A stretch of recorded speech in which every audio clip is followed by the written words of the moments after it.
Good morning बच्चों। आज कक्षा 10 गणित में हम अभ्यास 3 के विषय में पढ़ेंगे और अभ्यास 3 में आपने पहले अभ्यास 3.1, 3.2, 3.3 और 3.4 तक पढ़ चुके हैं। उन अभ्यासों में आपने पढ़ा है कि पहले क्या पढ़ा है, प्रतिस्थापन विधि को, प्रतिस्थापन विधि ये भी आपने हल करना सीख लिया कि प्रतिस्थापन विधि से समीकरणों को कैसे हल किया जाता है। दूसरी विधि आपने पढ़ी है इसमें विलोपन विधि, और विलोपन विधि को भी आपने हल करना सीख लिया है 3.4 में। ठीक है, समीकरण जो हल करते हैं हम उसकी 3 विधियाँ होती हैं, प्रतिस्थापन विधि, विलोपन विधि और तीसरी होती है वज्र गुणन विधि। कौन सी होती है? वज्र गुणन विधि। इन 2 विधियों के बारे में आप इससे पहले के अभ्यासों में पढ़ चुके हैं। तो आज हम वज्र गुणन विधि से समीकरणों को हल करना सीखेंगे। ठीक है, अब वज्र गुणन विधि से समीकरण को हल करने के लिए क्या करना है हमको, जैसे ये 2 समीकरण दी हुई हैं, इन 2 समीकरणों को हम किससे हल कर रहे हैं? वज्र गुणन विधि से। वज्र गुणन विधि द्वारा समीकरण हल करना। किस विधि से करेंगे हम? वज्र गुणन विधि से समीकरण को हल करना सीखेंगे।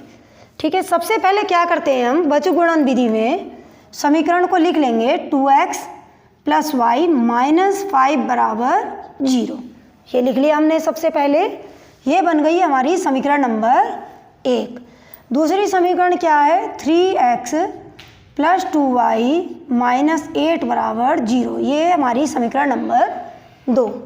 ठीक है, क्या क्या हमने समीकरण को सबको बाएं पक्ष में लिख दिया, सबको किधर लिख दिया? बाएं पक्ष में। x, y और अचर पद को बाएं पक्ष में लिख लिया।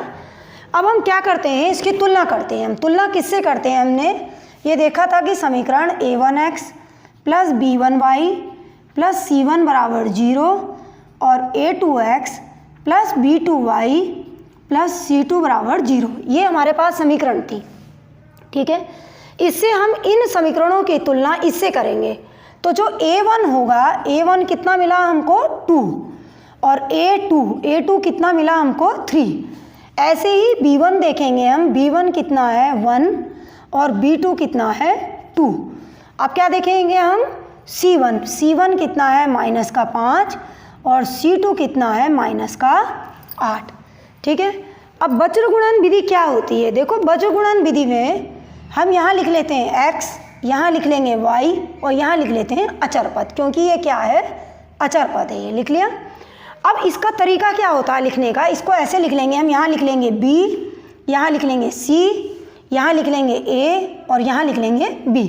याद करने का तरीका है इसको हम क्या लिख लेंगे? b c a b। अब क्या लिख लेंगे? b1 ये हो गया b2, c1 ये हो गया c2, ये हो गया a1 और ये हो गया a2, ये हो गया b1 और ये हो गया b2। ठीक है, इस प्रकार से हम क्या लिख लेंगे? इनके गुणांकों को लिख लेंगे। इनके जो x, y और अचर पद के गुणांक है इनको लिख लेंगे हम। तो क्या आ जाएगा? x के लिए b1 का मान कितना है? 1 और b2 का मान कितना है? 2। यहाँ लिख लिया हमने c1 के लिए कितना है? c1 का मान है -5 और c2 का मान है -8। ठीक है, अब लिखेंगे हम a1 का मान कितना है? 2 और a2 का मान है 3। ठीक है, अब कौन रह गया यहाँ पे? b1 b2 रह गया, यानी 1 और 2 लिख लिया। अब क्या करते हैं हम? इनकी ऐसे तिरछी गुणन, यानी वज्र गुणन करना है हमको, तो इनकी हमें क्या करनी है? तिरछी गुणा करनी है। अब तिरछी गुणा करने पे जब हम लिखेंगे x, तो x के लिए क्या लिखते हैं हम? देखो, x के लिए कैसे लिखेंगे हम? जो तीर जा रहा है पहले इसकी गुणा होगी, ऊपर से नीचे के लिए गया, जो पहले कौन गया? बाएं हाथ वाला। तो बाएं हाथ वाला 1 की गुणा -8 से करेंगे तो आएगा -8, बीच में होता है माइनस। ठीक है, 2 की गुणा -5 से करेंगे तो आएगा -10। लिख लिया। यहाँ आ जाएगा y। अब y के लिए कौन है, ये दो पद हैं, तो -5 की गुणा 3 से करेंगे तो आएगा -15, बीच में लग गया माइनस, और -8 की गुणा 2 से करेंगे तो आएगा -16। ठीक है, यहाँ आ गया अचर पद। अचर पद के लिए कौन है, अब ये रह गया 2 की गुणा 2 से करेंगे तो यहाँ आएगा 4, बीच में माइनस होता है, और 3 की गुणा 1 से करेंगे तो आएगा क्या आएगा, 3 आ गया। ठीक है, इसे हल कर लेंगे तो x क्या आ गया, -8 प्लस का 10, यहाँ क्या आ गया, y बराबर -15 और प्लस का 16, 1/1 आ गया। तो ये आ जाएगा x/10 में से 8 गया 2, और y/16 में से 15 गया 1, और 1/1। अब हमें क्या करना है, x और y का मान निकालना है। तो x के साथ में किसको लेना है हमें, अचर पद को, x के साथ में भी अचर पद और y के साथ में भी अचर पद को लेना है। तो जब x के साथ अचर पद लेंगे तो 1/1, तिरछी गुणा करेंगे तो x एकम x और 2 एकम 2, तो x का मान कितना आ गया हमारे पास, 2 आ गया। इसी प्रकार से हम किसको ले लेंगे, y को लेंगे, y/1 बराबर 1/1, तिरछी गुणा करेंगे तो y एकम y बराबर 1/1। तो ये हमने क्या किया, वर्ज गुणन विधि से समीकरण को क्या किया, हल किया। ठीक है, चलो बच्चों अब हम क्या करेंगे, इसमें क्या है, ये हमारे पास ये समीकरण दे रखी है हमको। ठीक है, दूसरी समीकरण, a और b के किन मानों के लिए रैखिक समीकरणों के अपरिमित रूप से अनेक हल होंगे। ये 2 समीकरण दे रखी है, इन समीकरणों से हमें a और b के मान निकालने हैं। तो पहले हमने पहले सवाल में देखा जैसे a1 a2 b1 b2 और c1 c2 के मान निकालेंगे हम। तो a1 कितना है इसमें 2, a2 कितना है इसमें a - b, ठीक है, b1 कितना है इसमें 3, और b2 कितना है इसमें a + b। ऐसे ही c1 कितना है इसमें 7, और c2 कितना है इसमें 3a + b - 2, ये है। अब शर्त क्या है कि अपरिमित रूप से अनेक हल, तो हम लिख लेंगे यहाँ पे अपरिमित रूप से अनेक हल के लिए, मतलब अपरिमित रूप से अनेक हल हैं तो उसके लिए हमें क्या शर्त लगानी है। ठीक है, तो उसके लिए शर्त होती है हमारे पास, इससे पहले अभ्यास में आपने पढ़ा होगा कि अपरिमित रूप से जब अनेक हल होते हैं तो उसके लिए होता है a1/a2 बराबर b1/b2 बराबर c1/c2 के होता है, यानी तीनों के मान क्या होने चाहिए, बराबर होने चाहिए। तो जो रैखिक युग्म होता है वो कैसा होता है, संपाती होता है, और उसके अपरिमित रूप से अनेक हल होते हैं। ठीक है, अब हम इन मानों को रख देंगे। a1 का मान कितना है 2, a2 का मान कितना है a - b। ठीक है, a2 का मान लिख लिया हमने a - b। अब b1 का मान कितना है 3, और b2 का मान कितना है a + b। c1 का मान कितना है 7, और c2 का मान है 3a + b - 2। ठीक है, अब हमें a और b के मान निकालने हैं। तो पहले हम क्या करेंगे, फर्स्ट 2 को ले लेंगे हम। तो फर्स्ट 2 को लेने पे आएगा हमारे पास 2 और a - b, और ये आ जाएगा 3 और a + b। इनकी क्या कर लेंगे हम, तिरछी गुणा कर लेंगे। तिरछी गुणा करने पे आ जाएगा 2a + 2b, ये बराबर आ जाएगा 3a - 3b। ठीक है, अब क्या करना है हमको, a को एक ही साइड लाएंगे तो 2a - 3a बराबर माइनस का 3b और माइनस का 2b, यानी पक्षांतर कर लिया। a को कहाँ ले आए, बाईं साइड पे, और b को कहाँ ले गए, दाहिनी साइड पे। 3 में से 2 गया 1, यानी माइनस का a, और 3 में 2 जोड़ा तो कितना आ गया, माइनस का 5b। तो a बराबर आ गया 5b। इसे बना लेंगे हम समीकरण नंबर, क्या बना लेंगे हम इसको, समीकरण नंबर 1 बना लेते हैं, ये वाली। ठीक है, अब क्या करना है हमको, अब किसको लेना है, लास्ट 2 को लेना है हमको। लास्ट 2 को ले सकते हैं या पहले और तीसरे को भी ले सकते हैं। तो लास्ट 2 को लेने पे 3/a + b, और ये आ गया 7/3a प्लस बी माइनस 2। फिर इसकी भी क्या कर लेंगे हम, तिरछी गुणा कर लेंगे। तो 3 से गुणा करेंगे तो 3 3 9a प्लस 3b माइनस 3 दूनी 6, ये आ जाएगा 7a प्लस 7b। a को एक ही साइड ले आएंगे तो 9a माइनस 7a, ठीक है, प्लस कितना है 3b माइनस 7b, और इस 6 को इधर ले जाएंगे तो ये हो जाएगा बराबर 6, ठीक है। 9 में से 7 गया, क्या आ गया 2a, और ये बच गया यहाँ पे माइनस का, 7 में से 3 गया 4b, और ये बराबर आ गया हमारा 6। 2 कॉमन ले लेंगे तो a माइनस 2b बराबर कितना आ गया 6। 2 से काट लेंगे, कितनी बार कटेगा 3 बार, तो a माइनस 2b बराबर आ गया 3। अब इस समीकरण में क्या करना है हमको, किसका मान रख देना है, a का मान रख देना है। तो जब a का मान रखेंगे, a का मान कितना है 5b माइनस 2b बराबर 3। यहाँ पे क्या लिख लेंगे हम, समीकरण 1 से a बराबर 5b रखने पर, ठीक है, समीकरण 1 से रख लिया हमने, तो कितना आ जाएगा यहाँ पे 3b बराबर आ गया, कितना आ गया यहाँ समीकरण 1 से मान रखने पे कितना आ गया 3b बराबर आ गया 3, तो b का मान आ गया 3/3, यानी b का मान आ गया 1, ठीक है। तो हमने क्या किया, अपरिमित रूप से अनेक हल के लिए शर्त लगाई और उससे हमने क्या किया, a और b का मान निकाल लिया। बच्चों अब हम करेंगे अभ्यास 3.6। 3.6 का पहला सवाल देखेंगे हम। क्या है इसमें, निम्न समीकरणों के युग्मों को रेखिक समीकरणों के युग्म में बदलकर हल करना है। ये यहाँ पे भी रेखिक समीकरण नहीं है, ठीक है, तो इसे हम किस में बदल लेंगे, रेखिक समीकरण के युग्म में बदलेंगे। अब हम क्या करते हैं, इस टाइप के समीकरण में जैसे हमारे पास x y कहाँ है, नीचे हर में है, तो इसे हमें मानना पड़ेगा यहाँ पे।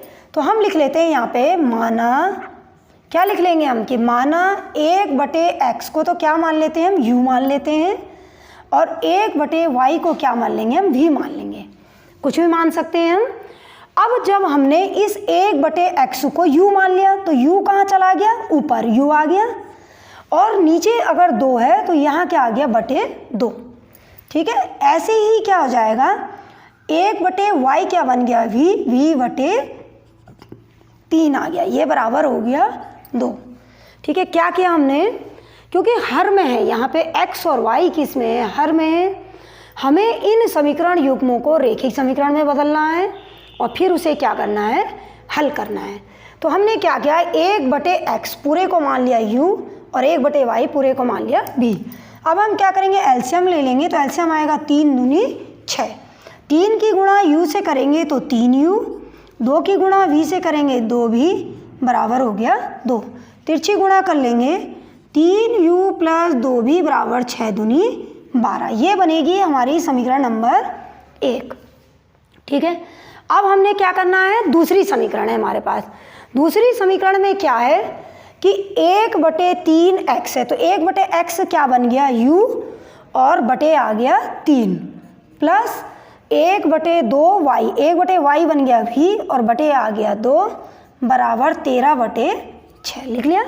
इसमें भी एलसीएम ले लेंगे, कितना आएगा 6, तो यहाँ आ जाएगा 2u प्लस 3v बराबर 13/6, 6 से 6 कट गया, तो ये बन गया हमारे पास समीकरण नंबर 2 जो बनी वो बन गई 2u प्लस 3v बराबर 13, ये बन गई समीकरण नंबर 2, ठीक है। अब हम समीकरण 1 क्या है हमारे पास 3u है, और समीकरण 2 क्या है 2u है। समीकरण इसमें कितना है 2 भी और इसमें 3 भी, तो इनके कोई भी गुणांक एक जैसे नहीं है, ठीक है।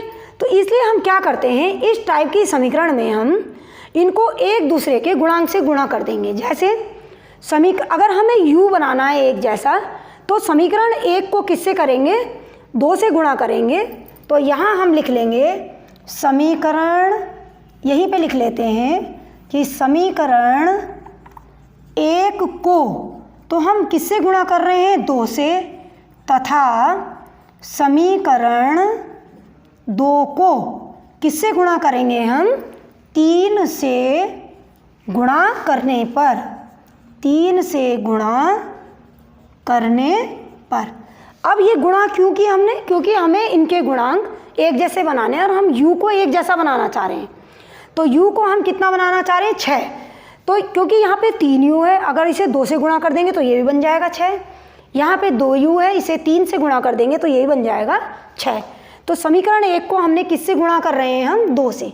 तो जब 2 से गुणा करेंगे तो 3 दूनी 6 u बन जाएगा ये, प्लस कितना बन जाएगा? 2 दूनी 4 भी, और ये बराबर 12 दूनी 24। दोनों पक्षों में गुणा होगी, ये बन गई समीकरण नंबर 3।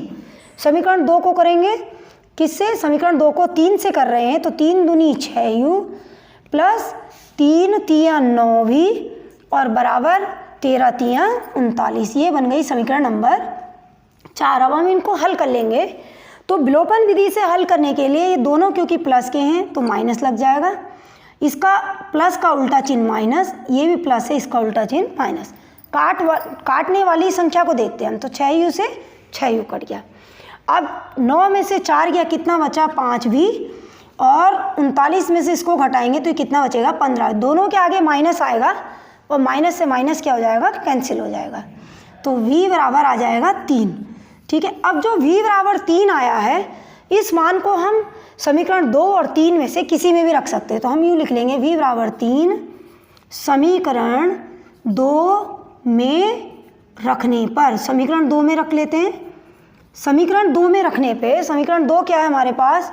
2u प्लस 3v बराबर है 13। तो 2u प्लस 3 गुणा 3 बराबर हो गया 13। तो 2u प्लस 3 तिया 9 बराबर 13। तो ये कितना आ जाएगा हमारे पास? 2u बराबर हो गया हमारे पास 13 माइनस 9। तो 2u बराबर आ गया 4। तो u बराबर आ जाएगा हमारे पास 4/2, यानी u का मान आ गया हमारे पास 2। ठीक है।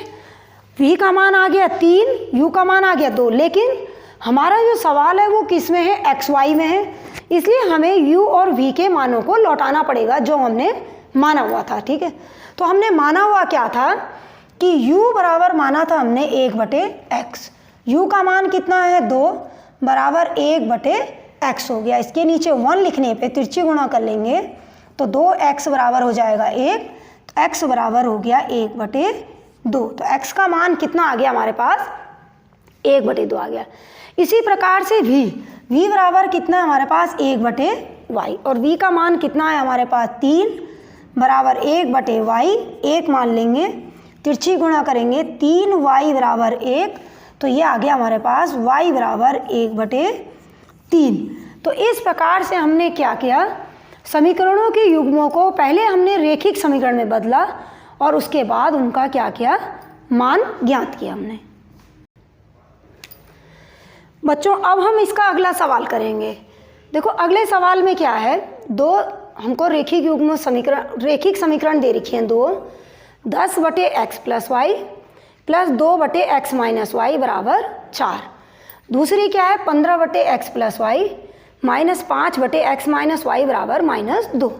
इसमें भी क्या करना है? हमको मानना है। तो हम लिखेंगे माना x 1/1 में मानना है हमको। किस में मानना है? 1/1 में।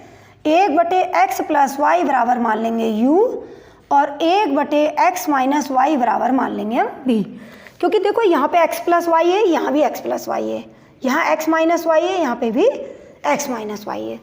तो जब हमने 1/x प्लस वाई को u माना तो ये बन गया 10u। ठीक है। प्लस 1/x माइनस वाई को v माना तो 2v। ये बराबर आ गया 4। ये बन गई हमारी समीकरण नंबर 1। ऐसी दूसरी समीकरण ले लेंगे हम तो क्या आ जाएगा? 15u माइनस 5v बराबर -2। ये हो गई समीकरण नंबर 2। ठीक है। अब इन समीकरण में भी क्या है? देखो इसका गुणांक और इसका गुणांक अगर हमें बराबर करना है तो इस वाली समीकरण को हम किससे गुणा करेंगे? 15 से।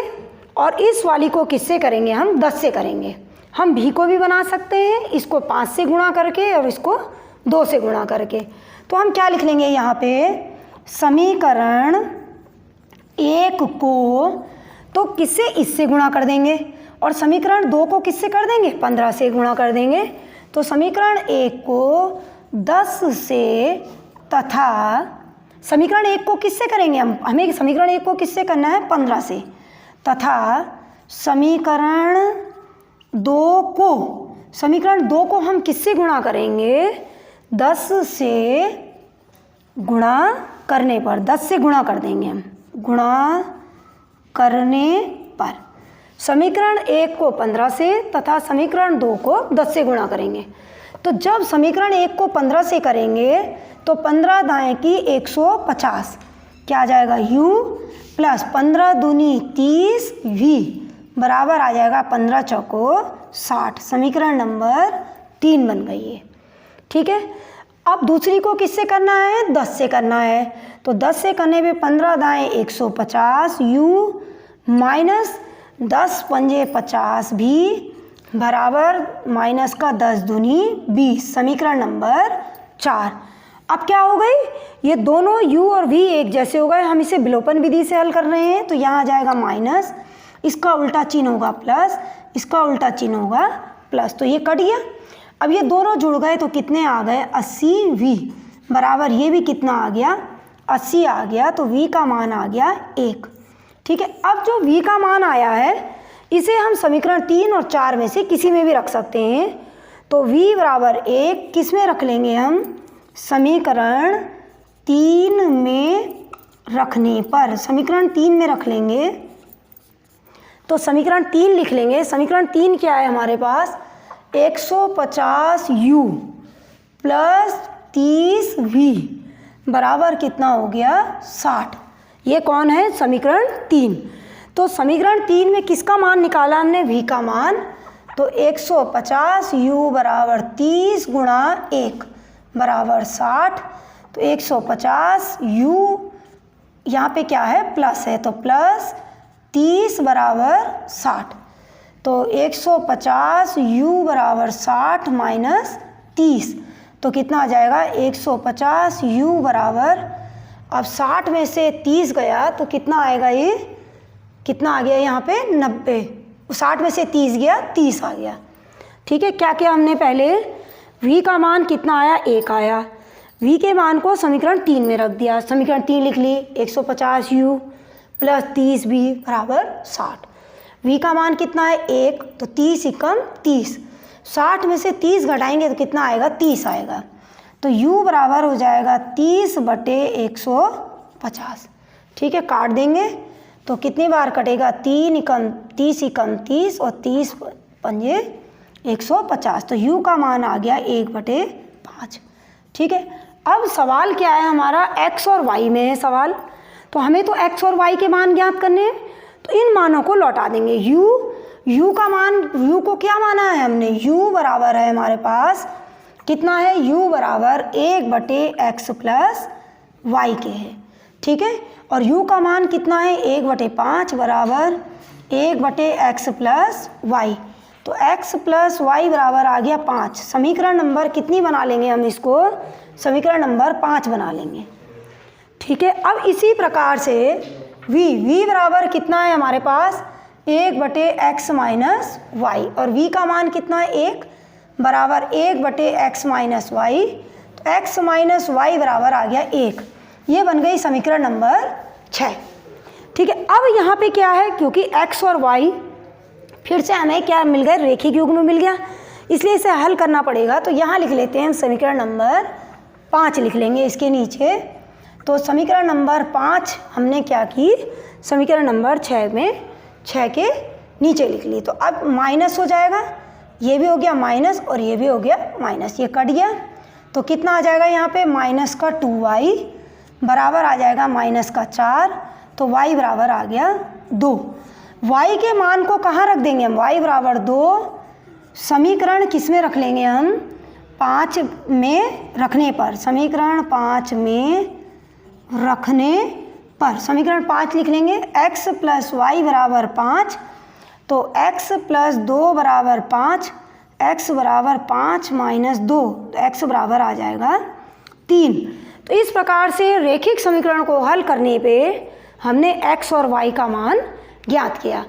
अब इन्हीं सवालों के साथ आपकी ये अभ्यास 3 जो है पूरी 3.1, 2, 3, 4, 5 और 6 क्या होती है, समाप्त होती है।